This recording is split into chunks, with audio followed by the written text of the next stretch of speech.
မင်္ဂလာပါပရိသတ်ကြီးရေကြီးကျယ်ခမ်းနားတဲ့သမိုင်းဝင်ရုပ်ရှင်ခင်ဆိုင်ဟွမ်ဒီဇလန်းဟာကျမ်းကိုပြောချင်ပါတယ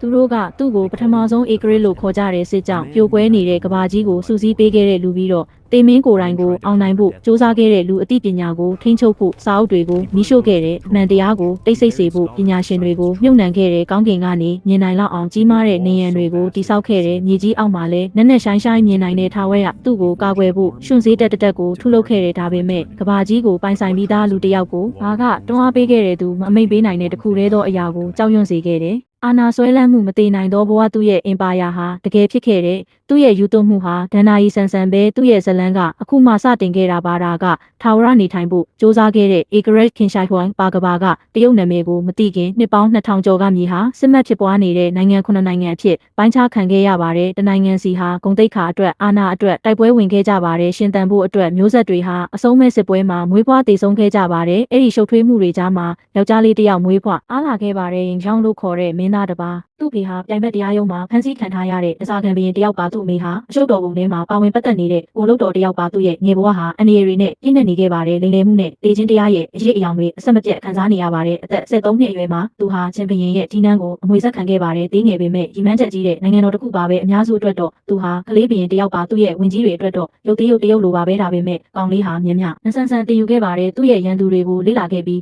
မဟာမိတ်တွေကိုလည်းလေ့လာခဲ့ပါတယ်သူ့နောက်ွယ်မှာတိုးတိုးလေးပြောနေတဲ့သူတွေကိုတောင်လေ့လာခဲ့ပါတယ်သူ့ဘဝကိုအတိတ်ပဲဖွင့်ဆိုပေးမဲ့အမှန်တရားတစ်ခုကိုသူနားလည်ခဲ့တဲ့အာနာဆိုတာပေးအပ်ခံရတာမဟုတ်ဘူးသူကြီးပြင်းလာတာနဲ့အမျှအာနာကိုရယူရမယ်ရင်ကျုံသူရှိကလူတိုင်းကြောက်ရွံ့ရတဲ့သူဖြစ်လာခဲ့တဲ့သူရဲ့နန်းတော်တွေကတစ္ဆာပေါက်တွေကိုတုတ်တင်ရှင်းလင်းခဲ့တဲ့အကျင့်ပြတ်ချစားသူတွေကိုတိတ်ဆိတ်စေပြီးသူ့လူမျိုးကိုတန်မဏိဆန္ဒနဲ့စီလုံးစေခဲ့တဲ့တခြားဘရင်တွေကတော့မဟာမိတ်ဖွဲ့ဖို့ရှာဖွေခဲ့ကြတဲ့သူကလိမ္မာပါနဲ့တဲ့ယူဟာနဲ့ရက်ဆက်တဲ့ရီမန်းချက်တွေနဲ့လွှမ်းမိုးမှုကိုရှာဖွေခဲ့တဲ့သူကဒီနယ်တစ်ခုပြီးတစ်ခုသိမ်းပိုက်ခဲ့တဲ့ဟန်ကြောက်ရန်ဝေချူးနဲ့နောက်ဆုံးတွင်ချီစစ်ပွဲများပြီးဆုံးသွားသောအခါမဖြစ်နိုင်တာတွေဟာဖြစ်ပျက်ခဲ့တဲ့သမိုင်းမှာပထမဆုံးအကြိမ်ဖြစ်အရှိဘက်ကမြေတွေဟာအိုဆိုးရှင်တဦးရဲ့လက်အောက်ကိုပေါင်းစည်းခဲ့တဲ့ရင်ကျန်းကဘွဲတစ်တစ်ခုကိုကြီးညာခဲ့တဲ့တရုတ်ပြည်ရဲ့ပထမဆုံးဧကရစ်ချင်းရှိဟွမ်သူကဘရင်တွေထဲမှာဘရင်မဟုတ်တော့ဘူးသူကကောင်းကင်အောက်ကအရာအလုံးကိုအုပ်ချုပ်တဲ့ပိုကြီးမြတ်တဲ့လူတစ်ယောက်ဒါပေမဲ့သူ့ရဲ့အင်ပါယာကိုတိစောက်နေချိန်မှာတော့သူ့အတွင်း၌နောက်ထပ်စာလောင်မိုးတိတ်မှုတစ်ခုကြီးထွားလာပြန်သည်သူသည်ရန်သူများကိုအနိုင်ယူခဲ့သည်ကဘာကြီးကိုသူ့ဆန္ဒအလျောက်လှည့်စားခဲ့သည်သို့သောရန်သူတဦးလေးသာကြံရှိတော့သည်ထိုရန်သူသည်မြည်သည့်ဓာမျှမတတ်နိုင်သောရန်သူဖြစ်သည်ညီသည့်တက်မတော်မြထိုရန်သူကိုမအောင်နိုင်ပေထို့ကြောင့်သူ့ဘဝ၏နောက်ဆုံးအခန်းကိုစတင်ခဲ့သည်မတည်နိုင်သောဘဝကိုအဆက်မပြတ်ရှာဖွေခြင်းသူကံကြမ္မာကိုပုံဖော်ပေးမိရှာဖွေမှုတစ်ခုနှင့်သူ၏ဒဏ္ဍာရီကိုသတ်မှတ်ပေးမိရှာဖွေမှုတစ်ခု၏ဒီမှာနိုင်ငံတနိုင်ငံကိုစီးလုံးစေခဲ့သူ၏ဇလန်းဖြစ်သည့်နတ်ဖျားများကိုစန့်ကျင်ပြီးထာဝရနေထိုင်ရန်ကြိုးစားခဲ့သည်ဒါက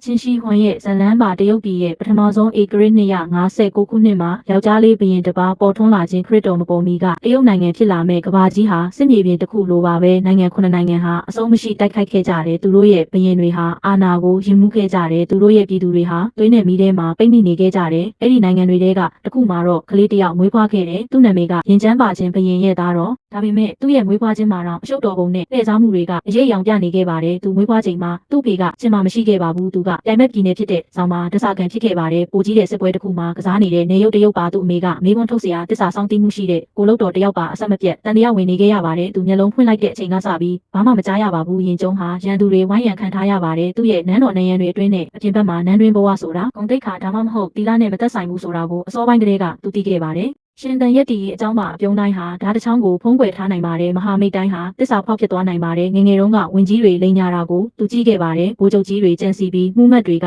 ကသူတို့ရဲ့လောဘကိုပဲဥညွှတ်ကြပါတယ်ဒါပေမဲ့သူနားထောင်ခဲ့တာကိုဘယ်တော့မှမမေ့ပါဘူးသူတင်ယူခဲ့ပြီးအတွင်းစိတ်ထဲမှာလည်းတနေ့မှဘသူမှသူ့ပေါ်အာဏာပြန်မချုပ်ကင်တော့ဘူးလို့သူ့ကိုယ်သူဂရုပေးခဲ့ပါတယ်အသက်73နှစ်မှာကံကြမ္မာကမျောလင့်ထားတာထက်စောပြီးသူ့စီရောက်လာခဲ့ပါတယ်သူအဖေဘရင်ရုတ်တရက်တည်ဆုံးသွားတဲ့ကောင်လေးဟာမေးစီရဲ့အုပ်စိုးရှင်အဖြစ်တရဖူဆောင်ခံခဲ့ရတယ်ဆယ်ကျော်သက်အရွယ်လောက်ပဲရှိသေးတယ်သူအသက်နှစ်ဆနဲ့တစ်ဆက်ဆအနေနဲ့များတဲ့လူတွေရဲ့ကဘာမှာပိတ်မိနေတဲ့တကယ်အာဏာဟာသူ့စီမှာမရှိဘူးတော့ဘူဝေဆိုတဲ့လိမ္မာပါနဲ့တဲ့ကုန်တယ်တယောက်အဖြစ်ပြောင်းလဲလာတဲ့ဝင်ကြီးတယောက်စီမှာပဲရှိတဲ့တစ်ချိန်ကသူ့အဖေထီးနှန်းတက်တာကိုကမကထပြုခဲ့တဲ့သူလူဘူဝေအတွက်ရင်ကျန်းဟာကရိယာတစ်ခုပါပဲနိုင်ငံတော်ကိုသူ့ကိုယ်ပိုင်ထိန်းချုပ်မှုကိုလုံခြုံစေဖို့ရုပ်သေးဘရင်တပါးတာပဲမဲ့ကောင်လေးဘရင်ကစောင့်ကြည့်နေခဲ့တယ်သူစောင့်မျှော်ခဲ့ပြီးအချိန်တန်တဲ့အခါသူတယောက်ပြီးတယောက်တိုက်ခိုက်ခဲ့တဲ့အာဏာရှင်ဟောင်းတွေကြာဆုံးခဲ့တဲ့လူဘူဝေဟာပြည်နေတန်ခံခဲ့ရတဲ့သူ့ပြိုင်ဘက်တွေကိုကိုမြတ်ခဲ့တယ်ဒါမှမဟုတ်သမိုင်းကနေဖြစ်ပစ်ခဲ့တဲ့သူအသက်20အစောပိုင်းမှာရင်ကျန်းဟာကျင်ကိုလုံးဝအာဏာနဲ့အုပ်ချုပ်ခဲ့တဲ့ငယ်ရွယ်ပြီးရဲရင်ပြီးလုံးဝစိတ်ပိုင်းဖြတ်ခဲ့တဲ့သူတက်မတော်ကိုပြန်လည်တည်ဆောက်ခဲ့တဲ့သူအစိုးရကိုပြုပြင်ပြောင်းလဲခဲ့ပြီးသူ့နယ်နိမိတ်တွေကိုကြော်လွန်ပြီးကြီးစုခဲ့တဲ့ကျန်တဲ့နိုင်ငံ6ခုကသူ့ကိုလှောင်ပြောင်ခဲ့ကြတယ် အနောက်တိုင်းကစမ်းသပ်မခံရသေးတဲ့ရီမန်းချက်ကြီးတဲ့ကောင်လေးတစ်ယောက်ကိုပဲသူတို့မြင်ခဲ့ကြတယ်သူ့ရဲ့တည်ငြိမ်တဲ့မျက်လုံးတွေနောက်မှာမီးတောက်လောင်နေတာကိုသူတို့မမြင်ခဲ့ကြဘူးသူတို့နားမလည်ခဲ့ကြဘူးဒီငယ်ရွယ်တဲ့ဘရင်ကကဘာကြီးကိုထာဝရပြောင်းလဲတော့မယ်ဆိုတာဘာလို့လဲဆိုတော့သူ့နှလုံးသားထဲမှာရင်ကျုံက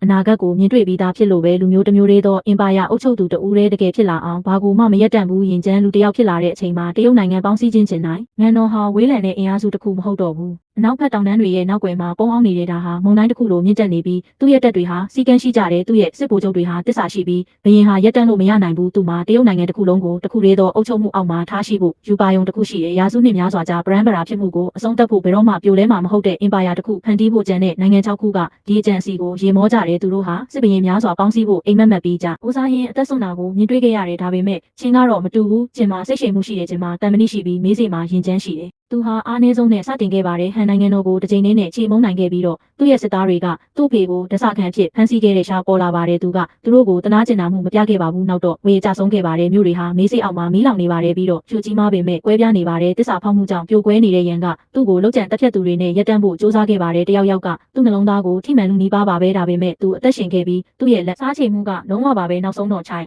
နောက်ဆုံးပုံကန်တဲ့နိုင်ငံတော်ဟာတိုက်ပွဲမရှိဘဲလက်နက်ချခဲ့တဲ့9နှစ်အတွင်းမှာပဲရင်းကျွန်းဟာသူရှိကဘသူမှအိမ်မက်တောင်မမက်ရဲတဲ့အရာတွေကိုလုပ်ခဲ့တဲ့ကဘာကြီးကိုအောင်နိုင်ခဲ့တဲ့တရုတ်ပြည်ကိုနှစ်900ကြာဖြိုခွဲခဲ့တဲ့စစ်ပွဲတွေပြီးဆုံးသွားပြီဆိုတာသူသိတယ် BC 20မှာသူ့နန်းတော်ရှိမောက်မှာရက်နေတဲ့သူဟာအစပြုခြင်းအစ်စ်ကိုကြီးညာခဲ့တဲ့သူကိုဘယင်လို့မခေါ်တော့ဘူးသူကိုစိန်ခေါ်ဖို့တခြားဘယင်တွေမရှိတော့လို့သူကချင်းရှိဟွမ်ဆိုတဲ့ပွဲအစ်စ်ကိုယူခဲ့တယ်ပထမဆုံးဧကရေဟုအတိတ်ပဲရပါသည်သူ့ရဲ့အုပ်ချုပ်မှုကိုကောင်းကင်ဘုံကကံကြမ္မာကသတ်မှတ်ပေးခဲ့တယ်လို့သူယုံကြည်ပါတယ်သူ့ရဲ့အမိန့်အောက်မှာအင်ပါယာကိုပြန်လည်တည်ဆောက်ခဲ့ပါတယ်သူ့ရဲ့ရေးသားဘာသာစကားကိုစံသတ်မှတ်ခဲ့ပါတယ်မြေရဲ့ထောင်တိုင်းကလူတွေဘာသာစကားတစ်ခုတည်းကိုနားလည်နိုင်အောင်၄ချိန်တိုင်းတာမှုနဲ့ငွေကြေးကိုပေါင်းစည်းခဲ့ပါတယ်ကုန်သွယ်မှုနဲ့ဘဝကိုတစ်ခုတည်းသောစနစ်အောက်မှာချီနှောင်ခဲ့ပါတယ်လမ်းတွေနဲ့တူးမြောင်းတွေရဲ့ကျေပြန့်တဲ့ကွန်ရက်တွေကိုအမိန့်ပေးခဲ့ပါတယ်သူ့ရဲ့အင်ပါယာကိုအသက်ရှင်နေတဲ့ခန္ဓာကိုယ်ရဲ့တွေးကြောတွေလိုချိတ်ဆက်ခဲ့ပါတယ်ပထမဆုံးအကြိမ်တစ်ချိန်က9နိုင်ငံရှိခဲ့သည့်နေရာတွင်တစ်ခုတည်းသောနိုင်ငံသည်ယက်တည်ခဲ့သည့်ပထမဆုံးအကြိမ်ဖြစ်တဦးတည်းကအားလုံးကိုသူ့လက်ထဲတွင်ကန်ဆောင်ထားသည့်ချင်းရှိဝန်သည်သူတိဆောက်ခဲ့သောအင်ပါယာကိုကြည့်ပြီးပြည့်စုံမှုကိုမြင်တွေ့ခဲ့သည့်သူသည်စစ်မြေပြင်တွင်တိမ်မင်းကိုအောင်နိုင်ခဲ့သည့်တိုင်ဘက်တိုင်းကိုတိတ်ဆိတ်စေပြီ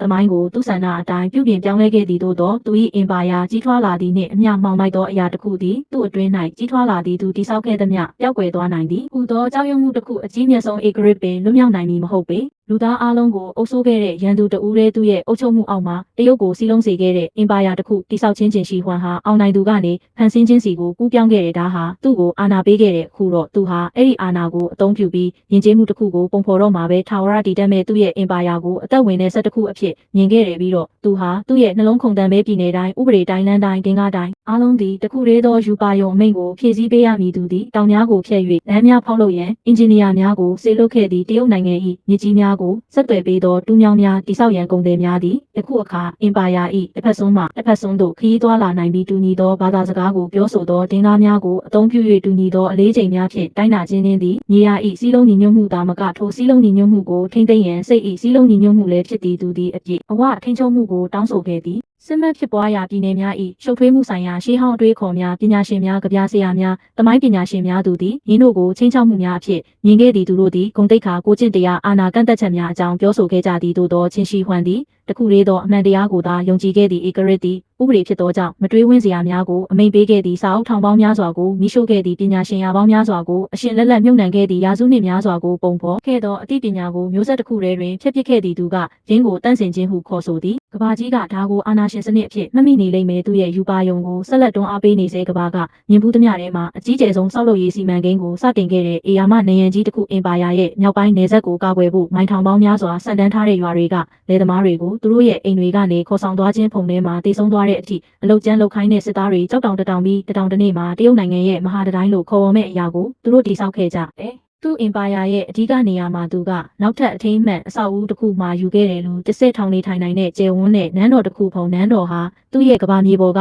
ကောင်းကင်ဘုံရဲ့ထိုင်ကုန်သူကကဘာအလဲဘဖို့ဖြစ်စိတ်ကူးရင်ခဲ့တဲ့အဲ့ဒီမှာဧကရစ်ဟာနတ်ဖျားတွေကြားမှာထာဝရနေထိုင်လိမ့်မယ်ဒါပေမဲ့ရွှေနဲ့အာနာတွေဝင်းရံထားရင်တောင်ကင်ရှိုင်ခွန်ဟာငိမ့်ချမ်းမှုကိုရှာမတွေ့ခဲ့ဘူးသူဟာညတိုင်းအခန်းမျိုးမျိုးမှာအိတ်ခဲ့တယ်လောက်ကျန်တက်ဖြတ်သူတွေကိုကြောက်ရွံ့ခဲ့တယ်သူ့ရဲ့ဝင်ကြီးတွေမှလွဲ၍ဘသူကိုမှမယုံကြဤခဲ့ဘူးသူ့မိသားစုတွေမကဘူးသူ့သားတွေတောင်မှပါတရုတ်တနိုင်ငံလုံးကိုအောင်နိုင်ခဲ့သူအထီးကျန်မှုတွေကိုသူ့ကိုယ်သူအောင်နိုင်ခဲ့တယ်သူ့ရဲ့အင်ပါယာဟာမငြိမ်းနိုင်ပဲရပ်တည်ခဲ့တယ်သူ့ရဲ့အာဏာဟာလုံးဝဥဆုံးဖြစ်ပေမဲ့အရေးထဲမှာနှဆိုင်စွာကြီးထွားလာခဲ့တဲ့လူမျိုးတစ်မျိုးကိုစီလုံးစေဖို့သူ့ကိုတွန်းအားပေးခဲ့တဲ့ဆန္ဒတစ်ခုတည်းသာအခုတော့ သူ့ရဲ့နောက်ဆုံးဆွဲလန်းမှုစီကိုဥတီသွားပြီးတည်ခြင်းတရားကနေလွတ်မြောက်ဖို့အိမ်မက်မတည်နိုင်တဲ့ဘဝကိုရှာဖွေခြင်းသူဟာရန်သူတိုင်းကိုအောင်နိုင်ခဲ့ပါပြီ။သူဟာသူ့အရင်ကဘယ်အင်ပါယာထက်မဆိုကိုကျယ်ပြန့်တဲ့အင်ပါယာတစ်ခုကိုတည်ဆောက်ခဲ့ပါတယ်ဒါပေမဲ့ချင်းရှိဟွန်ရဲ့လုတ်ကြံတက်ဖြတ်သူရဲ့ဓာတ်ထက်တောင်ကြောက်စရာကောင်းတဲ့ကြောက်ရွံ့မှုတစ်ခုကသူ့ကိုခြောက်လန့်နေပါတယ်ထာဝရအုပ်ချုပ်ဖို့တည်ခြင်းတရားကိုကြောက်ရွံ့ခြင်းသူဟာထာဝရနေထိုင်ရမယ်လို့ယုံကြည်ခဲ့ပါတယ်ဒါကြောင့်ဧကရစ်ရဲ့နောက်ဆုံးစစ်စင်ရေးကိုစတင်ခဲ့ပါတယ်စစ်မြေပြင်တွေကိုဖျက်ကျော်ပြီးမဟုတ်ပဲမတိတဲ့နေရာကိုသွားပါ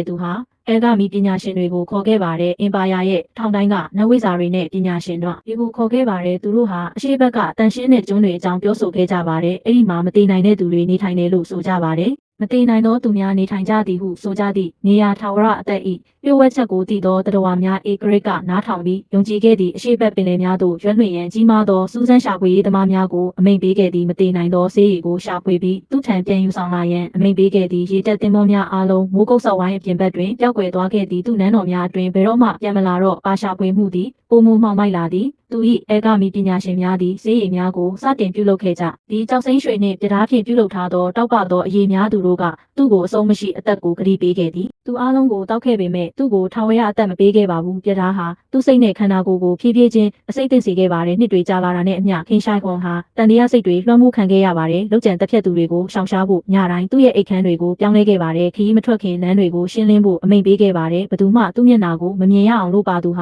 ာတေခြင်းကိုသာမကအသက်ရှင်နေသူကိုပါကြောက်ရွံ့လာခဲ့ပါတယ် BC 210မှာသူ့ရဲ့အဆုံးမရှိတဲ့ခီးစဉ်တစ်ခုနဲ့မြို့တော်ကနေဝေးလံတဲ့နေရာကိုခီးသွားနေတော့ဧကရစ်ဟာဖျားနာခဲ့ပြီးသူ့ရဲ့သွေးကြောတွေကအစိတ်ကအလုပ်ဖြစ်ခဲ့ပါတယ်ပထမဆုံးဧကရစ်နိုင်ငံတစ်ခုကိုစီးလုံးစေပြီးတေခြင်းတရားကိုစန့်ကျင်ဖို့ကြိုးစားခဲ့တဲ့သူနောက်ဆုံးတော့သူမအောင်နိုင်တဲ့ရန်သူတဦးနဲ့တွေ့ဆုံခဲ့ပါတယ်သူဟာတိတ်ဆိတ်ငြိမ်သက်တဲ့လမ်းမပေါ်မှာကွယ်လွန်သွားခဲ့ပါတယ်သူ့ရဲ့ကြီးကျယ်ခမ်းနားတဲ့နန်းတော်ရဲ့နေရန်တွေနဲ့ဝေးကွာပါတယ်သူ့ရဲ့တေဆုံးမှုကိုရက်သက်ပေါင်းများစွာလျှို့ဝှက်ထားခဲ့ပါတယ်သူ့ရဲ့အရာရှိတွေဟာပုံကံမှုကိုကြောက်ရွံ့ခဲ့ကြပါတယ်ဒါကြောင့်သူတို့ဟာသူ့ရဲ့ရုပ်အလောင်းကိုသူ့ရဲ့ယထာထဲမှာချိတ်ပိတ်ခဲ့ကြပါတယ်စားနေငါးလဲများဖြင့်ပုတ်တိုးခြင်း၏အနံ့ကိုဖုံးကွယ်ထားသည့်သူတိဆောက်ခဲ့သောအင်ပါယာသည်တုံ့လုပ်ခဲ့သည့်တေဆုံးချိန်တွင်ပင်သူ၏အရေးသည်လေးလံနေသောကြောင့်သို့သောသူ၏တေမျိုးခန္ဓာကိုပြက်ကွက်သွားသည့်တိုင်သူ၏ဆွဲလန်းမှုသည်ကြာရှည်စွာတည်ရှိနေခဲ့ပြီးမြေတိတိဆောက်မှုမှမတူသောတင်ချိုင်းကူတစ်ခုကိုအမိန့်ပေးခဲ့သည့်ကျေပြန့်သောမြေအောက်ကဘာနောင်ဘဝတွင်ဆက်လက်အုပ်ချုပ်မိနေရာစစ်သည်8000ပါဝင်သောတက်မတော်ရှင်စည်းဖြင့်ပြုလုပ်ထားပြီးအင်းတို့၏ဧကရစ်အပေါ်ထာဝရဆောင်ကြည့်ခြင်းခံရသည့်ချင်းရှိဖွန်သည့်ဘဝတွင်မတည်နိုင်သောဘဝကိုရှာဖွေခဲ့သည်ဒါပေမဲ့သူတကယ်အောင်မြင်ခဲ့တာကတေခြင်းတရားမှာပါတေခြင်းတရားနဲ့မြေစီလွာတက်မတော်ရှိအန်းရဲ့လှိမ့်တောင်ကုန်းတွေအောက်မှာရာစုနှစ်ပေါင်းများစွာမြေစီလွာနဲ့တိတ်ဆိတ်မှုအောက်မှာတေဖို့ညှင်းဆန်တဲ့လူတစ်ယောက်ရဲ့အမွေနှစ်တွေရှိနေပါတယ်ချင်းရှိဟွမ်ကသူ့ရဲ့ကူဗိမ္မာန်ကိုတိဆောက်ဖို့အမိန့်ပေးတဲ့အခါဒါဟာအနားယူရနေရတစ်ခုမဟုတ်ပါဘူးဒါဟာမှောင်မိုက်ထဲမှာပြန်လည်မွေးဖွားလာတဲ့အင်ပါယာတစ်ခုပါလုံသားထောင်ပေါင်းများစွာဟာဆယ်စုနှစ်များစွာအလုပ်လုပ်ခဲ့ကြပါတယ်မြေကြီးတွေကိုနက်နက်ရှိုင်းရှိုင်းတူးဆွနေတဲ့ဥမင်လိုင်ကောအင်းတွေနဲ့အခန်းတွေသူတို့ဟာကျေးဝါနန်းတော်တဝိုက်မှာစီးဆင်းနေတဲ့မာဂျူရီမြစ်တွေကိုတိဆောက်ခဲ့ကြတဲ့မြေအောက်ကသူ့ရဲ့မြို့တော်ရဲ့ပုံတူတစ်ခုအလဲပဟိုမှာဧကရစ်ရဲ့တစိမ့်ခတ်ထားတဲ့အခန်းတစ်ခုရှိတဲ့သူထာဝရစိုးစံမဲ့ကဘာတစ်ခုသူ့ပတ်လည်မှာစစ်တပ်တစ်ခုရှိတဲ့ရွှွန်စည်းနဲ့ပြုလုပ်ထားတဲ့စစ်သား8000တယောက်ချင်းစီမှာမတူညီတဲ့မျက်နှာတစ်ခုရှိတဲ့ကွဲပြားတဲ့မျက်နှာအမူအရာတစ်ခုမရှိဘူးနှစ်ယောက်တူညီတဲ့လေးသမားဗိုလ်ချုပ်ကြီးတွေမြင်းစည်းသူတွေအားလုံးပြည့်စုံတဲ့ပုံစံနဲ့ရက်နေကြတယ်သူတို့ရဲ့သခင်ရဲ့အမိန့်ကိုစောင့်မျှော်နေတဲ့အချိန်အေးခဲနေတဲ့သူတို့ကိုအလှပအတွက်တိဆောက်ထားတာမဟုတ်ပါဘူးသူတို့ကိုထာဝရတိဆောက်ထားတာပါသူ့ရဲ့ကူဗိမ္မာန်ကိုတစိမ့်ခတ်လိုက်တဲ့အခါသူ့ရဲ့လျှို့ဝှက်ချက်တွေကိုသိတဲ့အလုပ်သမားတိုင်းကိုကုမြက်ခဲ့တဲ့အောက်မှာဘာရှိလဲဆိုတာပြောပြဖို့အတန်တဆက်မှမကြံတော့ဘူးရင်ပါရာရွေးရှားခဲ့တယ်မင်းဆက်တွေမြင့်တက်လာပြီးကြာဆင်းခဲ့တယ်ပြီးတော့ပထမဆုံးဧကရစ်ရဲ့ကူဗိမ္မာန်ဟာဒဏ္ဍာရီထဲမှာမှိမ့်မိန်သွားခဲ့တဲ့နှစ်ပေါင်း2000ကျော်1984ခုနှစ်မှာတနေ့မှာကဘာကြီးမိသွားတဲ့အထိပါပဲလေသမားတွေရေရင်းတူးနေတော့မာကြောတဲ့အရာတစ်ခုကိုထိမိသွားတဲ့မြေကြီးပေါ်ကနေသူတို့ကိုပြန်ဆိုင်ကြည့်နေတဲ့ရှုမျက်နှာတစ်ခုမြေကြီးကသူ့ရဲ့လျှို့ဝှက်ချက်ကိုထိမ့်သိမ်းထားခဲ့တဲ့ဧကရစ်ရဲ့စစ်တပ်ကစောင့်နေခဲ့တဲ့ယနေ့ခေတ်မှာချင်းရှိဟွန်ရဲ့ကူဗိမ္မာန်ကိုမဖွင့်ရသေးပဲထားခဲ့တဲ့ဒဏ္ဍာရီတွေအရမာဂျူရီမြစ်တွေဟာအတွင်းထဲကိုစီးဆင်းနေစေလို့ဆိုပါတယ်သိပ္ပံပညာရှင်တွေကမြေစီလွာထဲမှာမာဂျူရီရဲ့တဲလွန်စတွေကိုအတည်ပြုခဲ့တဲ့အချိန်ကာလကြောင့်မထိခိုက်ခဲ့ဘူးအဲ့ဒီနေရန်တွေရဲ့အပြင်ဘက်မှာဘာတွေရှိနေလဲဆိုတာဘယ်သူမှမသိနိုင်ဘူးအံ့ဖွယ်နှန်းတော့ဒါမှမဟုတ်အစိတ်တင်ချိုင်းဒါပေမဲ့အမှန်တရားတစ်ခုတော့တေချာပါတယ်ချင်းရှိဟွန်ရဲ့မတည်နိုင်တဲ့အိမ်မက်တကယ်ဖြစ်လာခဲ့တယ်သူထင်ထားသလိုတေချင်းမှမလွတ်မြောက်နိုင်ဘူးလို့မထင်ထားဘူးဒါပေမဲ့တေချင်းကသူ့ကိုမဖြောက်ပြတ်နိုင်ဘူးသူ့အင်ပါယာပြိုကွဲသွားပြီးသူ့မင်းဆက်ပျောက်ကွယ်သွားခဲ့တယ်ဒါပေမဲ့သူ့နာမည်ကကြောက်တုံးပေါ်မှာရေးထိုးထားဆဲပါ2000စုနှစ်များစွာကြာပြီးနောက်ဒဏ္ဍာရီထဲမှာမှတ်မိနေကြတဲ့သူ့တက်ကအခုထိစောင့်ကြက်နေဆဲပါထာဝရအတွက်မျက်နာတွေလှည့်နေတဲ့နိုင်ငံတစ်ခုကိုအောင်နိုင်ခဲ့သူအတွက်တိတ်ဆိတ်တဲ့တသက်ခံချက် ပြီးတော့အချိန်ကိုအောင်နိုင်ဖို့စ조사ခဲ့တဲ့ပထမဆုံးဧကရစ်ကဘာမြေပေါ်ရှောက်လန်းခဲ့တာနှစ်ပေါင်း2000ကျော်ကြာခဲ့ပြီဒါပေမဲ့သူ့ရဲ့အရေးဟာတရုတ်ပြည်ရဲ့ဇလန်းနဲ့လူသားမျိုးနွယ်ရဲ့ဇလန်းတစ်လျှောက်ပြန့်နှံ့နေသေးပါသူကအမျှော်မြင်ရှိသူနဲ့အာနာရှင်တယောက်ပါတိဆောက်သူနဲ့ဖျက်ဆီးသူတယောက်ပါသူလူမျိုးတွေကိုစီလုံးစေခဲ့ပေမဲ့နာခံမှုကိုတောင်းဆိုခဲ့တဲ့ပရိုဖီရဲ့ဖြစ်မှုကနေအစီအစဉ်တကျဖြစ်အောင်သူယူဆောင်လာခဲ့တဲ့ဒါပေမဲ့အသက်ပေါင်းများစွာပေးဆက်ခဲ့ရတဲ့သူ့နာမည်ကပထမဆုံးဧကရစ်လို့အဓိပ္ပာယ်ရတယ်ဒါပေမဲ့သူ့ရဲ့ရည်မှန်းချက်မှာသူဟာပိုပြီးကြီးမားတဲ့အရာတစ်ခုဖြစ်လာခဲ့ပါတယ်အာနာနဲ့တေချင်းတရားကြားကထာဝရတိုက်ပွဲရဲ့သင်္ကေတတစ်ခုထာဝရနေထိုင်ဖို့သူ့ရဲ့ရှာဖွေမှုမှာချင်းရှိဟွန်ဟာအုပ်ဆိုးရှင်တိုင်းအိမ်မက်မက်ပြီးအကြောက်ရွံ့ဆုံးအရာဖြစ်လာခဲ့ပါတယ်သူဘလောက်ကြာကြာအသက်ရှင်ခဲ့လဲဆိုတာကိုမဟုတ်ပဲသူဖန်တီးရတဲ့အရာအတွက်မှတ်မိနေတဲ့လူတစ်ယောက်ပါမဟာတိုင်းကြီးဟာအခုထိတည်ရှိနေသေးပါမြေကြီးစစ်တပ်ကအခုထိစောင့်ဆိုင်နေသေးပါပြီးတော့မြေကြီးအောက်မှာတနေရာမှာပထမဆုံးဧကရစ်ဟာသူ့ရဲ့တိတ်ဆိတ်ငြိမ်သက်တဲ့နိုင်ငံတော်ကိုအုပ်ချုပ်နေသေးပါနတ်ဖျားတစ်ပါးအနေနဲ့မဟုတ်ပဲတစီတကောင်အနေနဲ့အချိန်ကိုတိုးတိုးလေးပြောနေတဲ့ဘလောက်ပဲကြီးကျယ်ခမ်းနားတဲ့အင်ပါယာပဲဖြစ်ဖြစ်တေချင်းကိုအောင်နိုင်လို့မရဘူးလို့ကျွန်တော်ရဲ့ channel ကိုကြည့်ရှုပေးတဲ့အတွက်ကျေးဇူးတင်ပါတယ်